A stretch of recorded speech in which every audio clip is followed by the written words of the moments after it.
Bapak, Ibu, dan saudara-saudari yang terkasih, marilah kita mempersiapkan hati dan pikiran kita untuk mendengarkan sabda Tuhan pada hari ini. Sabtu, 25 Juli 2020. Bacaan pertama. Bacaan dari surat Paulus yang kedua kepada jemaat di Korintus. Bab 4 ayat 7 sampai 15.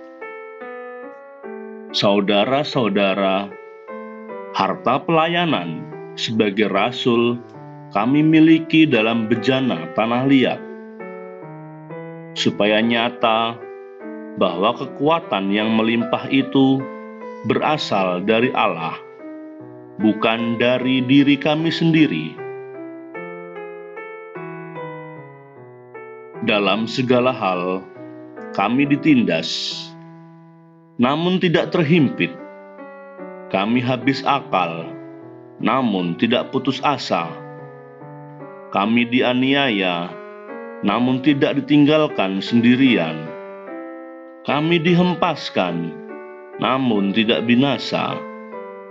Kami senantiasa membawa kematian Yesus di dalam tubuh kami, supaya kehidupan Yesus juga menjadi nyata di dalam tubuh kami. Sebab kami yang masih hidup ini terus-menerus diserahkan kepada maut demi Yesus, supaya juga hidup Yesus menjadi nyata dalam tubuh kami yang fana ini. Demikianlah maut giat di dalam diri kami, sedangkan hidup giat di dalam kamu.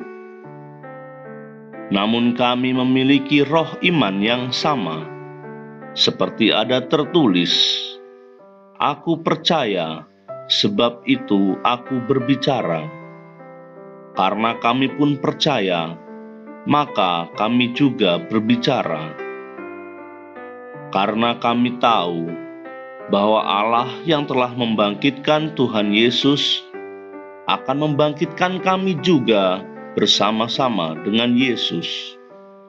Dan Allah itu akan menghadapkan kami bersama dengan kamu ke hadirat-Nya. Sebab semuanya itu terjadi demi kamu, supaya kasih karunia yang semakin besar karena semakin banyaknya orang yang menjadi percaya, menghasilkan ucapan syukur semakin melimpah bagi kemuliaan Allah. Demikianlah sabda Tuhan. Syukur kepada Allah. Tuhan beserta kita, sekarang dan selama-lamanya. Inilah Injil Yesus Kristus menurut Matius. Dimuliakanlah Tuhan. Injil Matius, bab 20, ayat 20 sampai 28. Sekali peristiwa menjelang kepergian Yesus ke Yerusalem, datanglah ibu Zebedius serta anak-anaknya kepada Yesus, lalu sujud di hadapannya untuk meminta sesuatu. Kata Yesus, "Apa yang kau kehendaki?" Jawab ibu itu, "Berilah perintah supaya kedua anakku ini kelak boleh duduk di dalam kerajaan-Mu, yang seorang di sebelah kananmu, dan yang seorang lagi di sebelah kirimu." Tetapi Yesus menjawab, "Kamu tidak tahu apa yang kamu minta. Dapatkah kamu meminum cawan yang harus kuminum?" Kata mereka kepadanya, "Kami dapat." Yesus berkata kepada mereka, "Cawanku memang akan kamu minum, Tetapi hal duduk di sebelah kananku atau di sebelah kiriku, aku tidak berhak memberikannya. Itu akan diberikan kepada orang-orang bagi siapa Bapakku telah menyediakannya. Mendengar itu, marahlah ke-10 murid yang lain kepada kedua bersaudara itu. Tetapi Yesus memanggil mereka lalu berkata, "Kamu tahu bahwa pemerintah bangsa-bangsa memerintah rakyatnya dengan tangan besi, dan pembesar-pembesar menjalankan kuasanya dengan keras atas mereka. Tidaklah demikian di antara kamu. Barang siapa ingin menjadi besar di antara kamu, hendaklah ia menjadi pelayanmu. Dan barang siapa ingin menjadi terkemuka di antara kamu, hendaklah ia menjadi hambamu.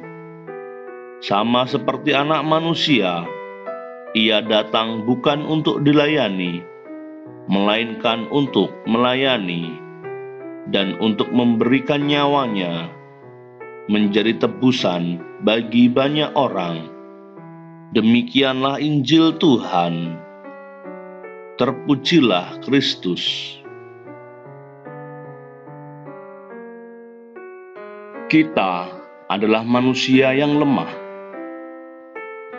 dan kepada manusia yang lemah, Tuhan menitipkan harta rohani yang berharga. Dalam kelemahan manusia, kuasa Tuhan menjadi nyata.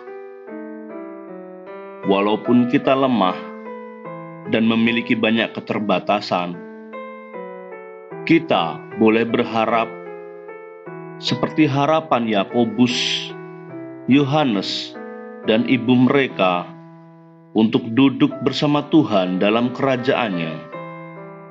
Tentu saja, bukan dari kita yang menentukan bisa terpenuhi atau tidaknya harapan itu, melainkan dari Bapa yang ada di surga. Bagi siapa saja posisi itu akan diberikan, kita harus memenuhi syarat-syaratnya. Pada Injil hari ini, Yesus berbicara tentang kesanggupan untuk meminum cawan. Cawan itu adalah hidup sebagai hamba dan pelayan, mengorbankan diri demi penebusan dan keselamatan banyak orang. Wujud dari kesanggupan minum cawan dijabarkan oleh Paulus dalam suratnya kepada umat di Efesus, bahwa kita harus rendah hati, lemah lembut, sabar, saling membantu, serta memelihara kesatuan roh. Konsekuensi dari cawan itu adalah banyaknya penderitaan, banyaknya tekanan, dan banyaknya ancaman yang dikisahkan oleh Paulus dalam suratnya kepada jemaat di Korintus. Apakah kita memiliki harapan untuk duduk bersama Allah dalam kerajaan-Nya? Sanggupkah kita meminum cawan iman dan hidup kita? Ya Tuhan, ajarilah kami setia seperti Engkau yang setia, agar harapan kami untuk duduk bersama-Mu dalam kesatuan kekal dapat terpenuhi. Amin.